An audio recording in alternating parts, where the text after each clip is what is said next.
Apakah kalau kita gagal bayar di pinjol Ivoji itu aman? Dan bagaimana status hukum si aplikasi Ivoji ini? Dalam video kali ini kita akan membahas secara mendalam tentang risiko yang mungkin timbul jika Anda mengalami gagal bayar, khususnya di aplikasi Ivoji. Dan apakah Ivoji merupakan pinjol yang legal resmi OJK atau malah ilegal? Mari kita eksplorasi lebih lanjut. Assalamualaikum warahmatullahi wabarakatuh. Gimana kabarnya? Semoga selalu sehat dan dilimpahkan rezekinya. Jika Anda mengalami gagal bayar di Ivoji, penting untuk memahami risiko yang akan dihadapi dan langkah-langkah apa yang harus diambil. Berikut adalah beberapa hal yang perlu diperhatikan.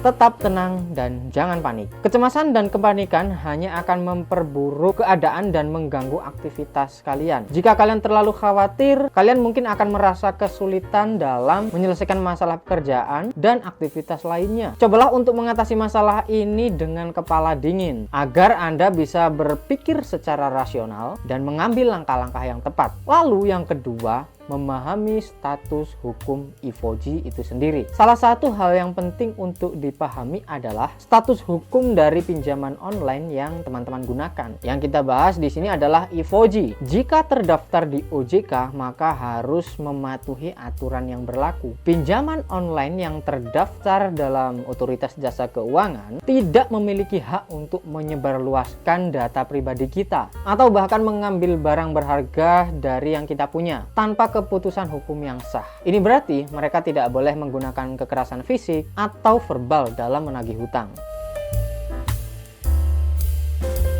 1.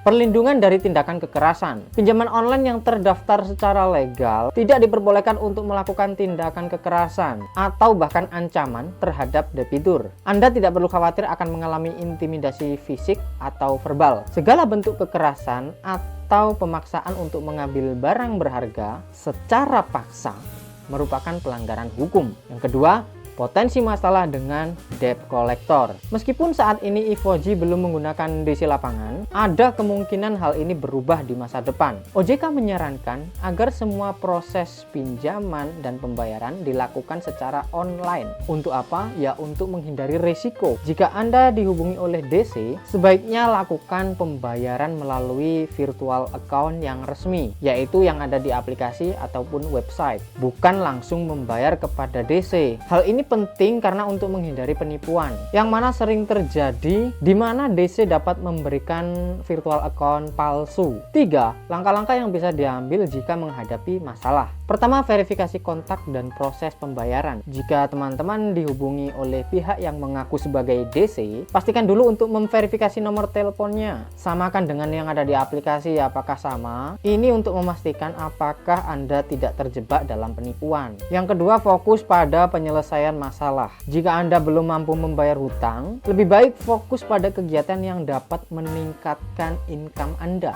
Cobalah untuk mencari pekerjaan tambahan atau mencari sumber pendapatan yang lainnya. Dengan cara ini, Anda dapat mempersiapkan diri untuk menyelesaikan masalah utang. Jangan biarkan kecemasan menghalangi kemampuan Anda untuk bekerja dan mencari solusi. Nah, memang menghadapi gagal bayar di Ivoji atau pinjaman online lainnya bisa menjadi situasi yang ruwet. Namun dengan pemahaman yang baik tentang hak dan kewajiban Anda, serta langkah-langkah yang tepat, Anda pasti dapat menyelesaikan masalah utang dengan baik. Semoga informasi ini bermanfaat dan dapat membantu Anda dalam situasi yang sulit ini. Terima kasih sudah menonton videonya sampai selesai. Jangan lupa di-share, subscribe, dan aktifkan loncengnya. Sampai jumpa lagi di konten berikutnya.